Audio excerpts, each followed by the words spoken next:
Yo guys, what is going on? JPS back with another video, and today we're going to be reacting to top 10 British TV moments that caused major outrage. Make sure you guys hit the like button, hit subscribe, and consider joining the Patreon for full reactions to British shows and movies. We've been watching a lot of One Foot in the Grave, The League of Gentlemen, and Happy Valley, so you don't want to miss out on those. And a lot of other stuff. I can't even name it off the top of my head because there's so many shows and movies that we've reacted to. I'd really appreciate the support. First link in the description if you want to join. With that being said, let's get right into it. I wouldn't want to sit and talk to lion Well, I think like that's you. sad. I think we should have drawn the line. Yeah, not good. Welcome to Watch Mojo UK, and today we're counting down our picks for the top 10 British TV moments that caused major outrage. This is great TV, but this is not good for me. I don't like this. Susie.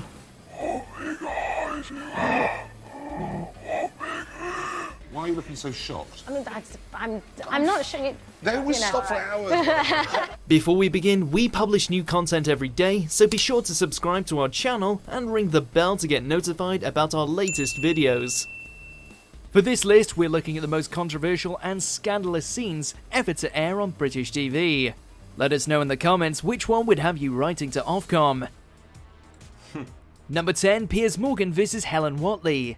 Good Morning Britain.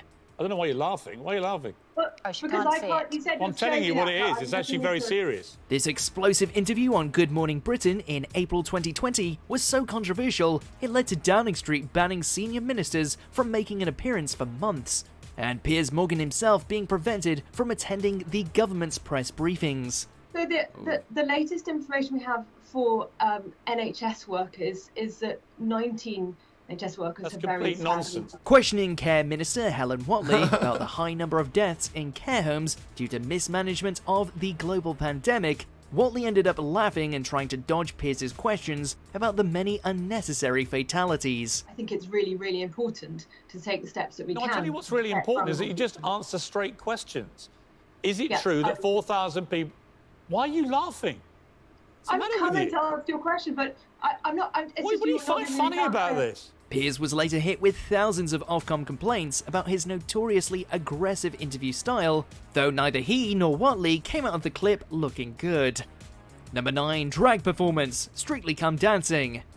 2020's musical theme. Honestly, I feel like, especially, this is American politics, of course, that like these types of interviews on the news happen all the time. I've seen it so many times where people just get pissed at each other. I mean, look, forget the news. Let's talk about I think the 2020 presidential debate. If you watch the presidential debate between Biden and Trump, the entire debate is just them talking over one another. The entire debate. They're like little children. I'm like, what? So, and then this is seen as outrage? I mean, I haven't seen the whole interview, but your guys' outrages are as normalcy, if anything, because this is nothing. Unless I'm missing something, or y'all gotta let me know. Number 9, I don't drag have enough performance, context. Strictly Come Dancing. 2020's musical-themed week was opened with a dance routine inspired by Priscilla, Queen of the Desert, a 2006 musical based on a 1994 film about a group of drag queens driving through the outback. Give me a break. I was never that famous. I'm not joking. But the performance received about 100 Ofcom complaints from people claiming the musical was inappropriate because Strictly is a family show. Strictly producers hit back by saying the show is, and always has been, inclusive. Just a few months earlier though, it was hit with even more complaints about having a same-sex dance partnership. And in 2019, a one-off same-sex routine ruffled feathers as well. In all cases, the BBC was cleared of any wrongdoing. Number 8, Kim and Khalid. That's not wrongdoing. That's just people being homophobic.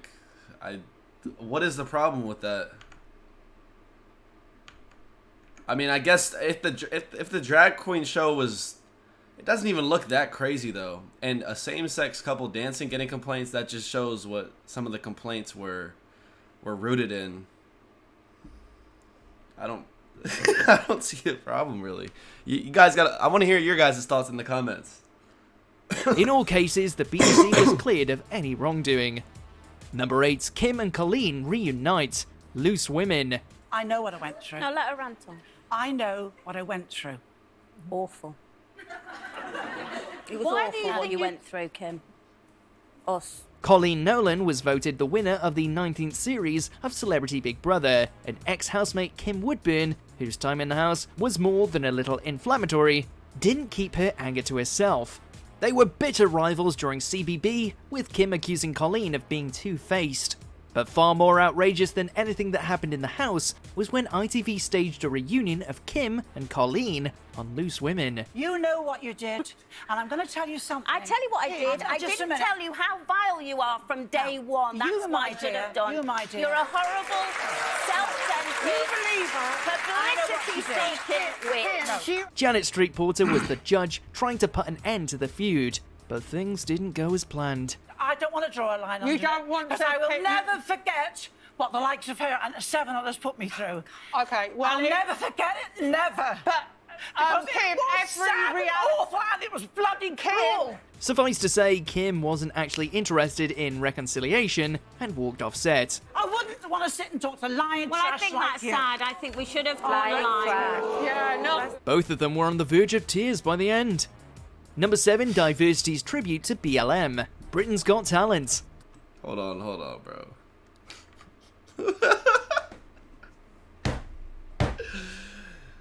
Oh my god, bro. So, guys, remember, I'm just getting a small clip in all these different scenarios, so don't get mad at my comments because they're based off of, you know, a very small amount of information. So I need some more context and info, but this right here is just...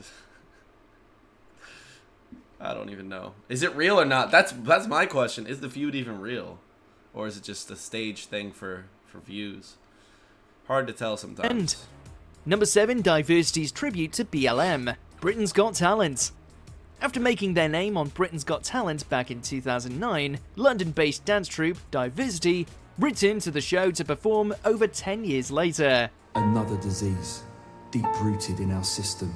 Fear, hate and ignorance, but racism was the symptom.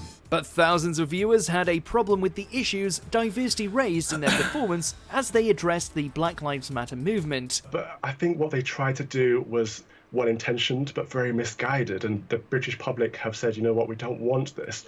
It was pre-Watershed, it was very violent, it was, you know, portraying police brutality and the kneeling on necks, and Complaints claimed that the dance was offensive to white viewers and that it wasn't appropriate for family viewing, with the tabloids also jumping on the story to lambast Diversity for their stance. Ultimately, Ofcom cleared Britain's Got Talent of any wrongdoing on the grounds of freedom of expression. I mean, we were climbing to the most complained about TV moment of the day. I really wanted number 1. I felt like I was climbing the chart. I really did, but we got to number 2 and then kind of Ofcom ruled that they weren't going to investigate. Wow. Number 6, Clarkson. So it seems like a lot of these outrages or controversies are about where these acts are taking place, like the drag queen show and this whole BLM tribute / routine. I'm not really sure what it was, but it seems like the whole thing is it's on a family show. So I don't know, for me, like, you don't have to watch a show, but I get it if there's kids watching, but at the same time, like, when do you expose children to these kinds of things? Because they are a part of life, you know. There are people who engage in those activities one way or another. So it's like, when are you gonna, like, that's the whole thing. And I think people are gonna argue about that until the end of time. It's just one of those things, you know. When are you gonna expose your kids to these political issues, these political topics that, you know, adults are talking about on a daily basis? When do we feel like that's right? I don't know. I don't know the answer for that. So maybe I do take back some of my comments. But I don't, like, it's very difficult. That's why it's a debated topic. Makes sense. On The One Show. They just keep going. But they don't. They always stop in Reading. Why are you looking so shocked? I mean, I'm not sure you... They always stop for hours. Though he's had a long and incredibly successful career in television, Jeremy Clarkson has been at the center of many, many controversies during his lifetime. But his comments on The One Show in 2011 were so extreme, he was forced to issue a public apology. But others, including many supporters of yesterday's strike, failed to see the funny side. They saw a combination of bad taste and a politically motivated attack. He started out by saying people who end their lives by jumping in front of trains are selfish, and ended with some now notorious remarks that workers carrying out industrial action in the 2011 public sector strikes should be executed. I mean, how dare they go on strike when they've got these gilt-edged pensions that are going to be guaranteed while the rest of us have to work for a living? Clarkson amassed an immense 21,000 complaints to Ofcom. The one show itself also had to apologise to the trade unions organising the strike. Number 5. EastEnders Baby Swap. EastEnders. The soaps have a long history of tackling current affairs, and I think oftentimes the outcome says a lot about, you know, how bad it really was, or what the case may be. Like, a lot of these things just got dropped. For me, though, even if it's a family show, I'm finding it very difficult to see how a same-sex couple on the show got complaints. The drag queen show, I mean, of course that's going to get complaints, but just like, bro, really? If you expose kids to that at an early age, it's not going to make them turn gay. It's going to make them accept all people from all different walks of life. That's what we want, I feel like. People just don't understand that, like... Oh, God. The trade unions organising the strike. Number 5. EastEnders Baby Swap. EastEnders.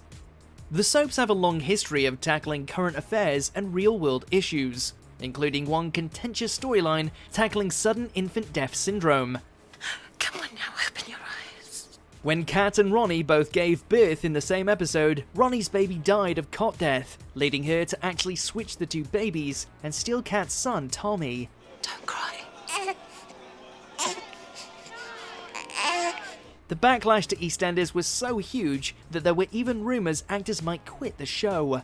That's not my baby. That's not my baby. That's not my baby. The storyline was criticised both for being an extremely distressing plot to air pre-Watershed and for being medically inaccurate. But remarkably, despite over 13,000 complaints, the BBC was cleared of wrongdoing. Better late than never, I can. Number 4. Race Row. Celebrity Big Brother. Many TV controversies are a lot of fuss over nothing, with Ofcom rarely actually getting involved. But this was not the case for the 5th series of Celebrity Big Brother, which landed Channel 4 in hot water. You're a normal housemate like everybody else, and you need to come to terms with that, and don't lie about things. Why come and say, the only thing I ordered was OXO cubes? Why lie? Why lie? Indian contestant and eventual winner Shilpa Shetty received abuse from fellow housemates, most notably Jade Goody, Goody's family, and Danielle Lloyd. This is great TV, but this is not good for me. I don't like this. Ofcom got involved, ultimately receiving over 44,000 complaints total, as did the police. It was even discussed by members of parliament. The scandal was so severe that Big Brother was only saved by being picked up by Channel 5, with Channel 4 unable to weather the storm. Princess, you said... My name is Shilpa. Jackie, well, get that right. I don't understand your name. Well, then get it. Understand it. My bad. Stop it! Stop it, Susie! Set up like a live ghost investigation program, Ghostwatch was actually scripted and full of special effects. It was so convincing, hosted by credible broadcaster Michael Parkinson. Listen, guys, as someone who gets very distressed during horror films, I might have been one of the complainers. Oh, hell no. If this was one of the first, like... Because, of course, there's tons of YouTube channels nowadays that do this. They just find out clips that look a bit weird and put them on in compilations. But live, too? Nah, that's not for me. Ghostwatch has never been rebroadcast.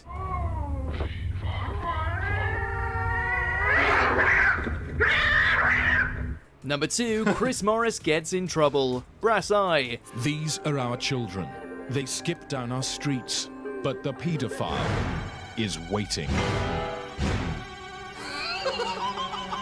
One of the most controversial shows ever made, Chris Morris's magnum opus is still as hilariously offensive today as it was in the 90s. But 2001's one-off special, Petergeddon, was so outrageous, it got the entire show canned forever by Channel 4. How brazen and shameless is the modern paedophile? Well, take a look at this card here. What sort of sick individual puts things like this up in a telephone box? What sort of thing was going through his mind? Lampooning the British press's obsession with uncovering and branding people as paedophiles, Morris managed to convince celebrities like Gary Lineker to repeat absolute nonsense along with creating iconic comedy sketches like the one disguised as a school. We're after your help too. Security footage of a paedophile disguised as a school. He's been getting away with it in Sheffield for 12 years. Do you know him? Have you seen him? Please call. 3,000 complaints made their way to Ofcom, and Morris also earned the ire of the very tabloids he was mocking, like the Daily Star and the Mail. Number 1, Punchgate, Celebrity Big Brother. Are you alright? No, I'm not. It wasn't play fighting. Show me here what he did. Oh, no! Yes! It's never been entirely clear why Roxanne Pallett decided to accuse housemate Ryan Thomas of physically assaulting her, but she definitely did, and the fallout was extreme. Since the Big Brother house has cameras in every nook and cranny, the alleged incident was caught on tape, and everybody except Pallett was in agreement that Thomas did nothing wrong. Regardless, the next few days saw the show receive tens of thousands of complaints as Pallett tried to turn other housemates against Thomas. He's trying to manipulate them in thinking that I'm making this up, I'm not making it up. And he's tarnishing my reputation by saying this is an act. Eventually, she quit, and Thomas was the show's final ever winner before its cancellation. Though she wanted to end his career, she's the one who struggled to get out from the shadow of the accusation. All I can say is I'm devastated and I'm sorry. Do you agree with our picks? Check out this other recent... Well, if she was lying, then she deserves not to have a career, but yeah. I mean, I can see how some of these things would cause outrage, definitely, you know? But at the same time, like, for me, when I don't like what I'm seeing, I just turn the TV off, you know? I don't have time to be complaining and doing all that, so good on people for standing up for what they believe in and complaining, I guess, but it seems like oftentimes the majority of these different situations and scenarios that the complaints would just get dropped and the show would not receive any consequences. So I think that says a lot about complaints. Sometimes things get blown out of proportion, especially when people don't get the full picture. And the same can be said with, you know, reaction videos. When you don't have the full context and you're trying to create an opinion or make a claim off of just a short clip, sometimes you can get the wrong end of something. So if you guys think that more context is necessary for any of the comments I made, please let me know in the comment section, because I want to get as good of a view of these different scenarios as possible. So yeah, thanks so much for watching, guys. Hit the like button, hit subscribe, and I will catch you all in the next one.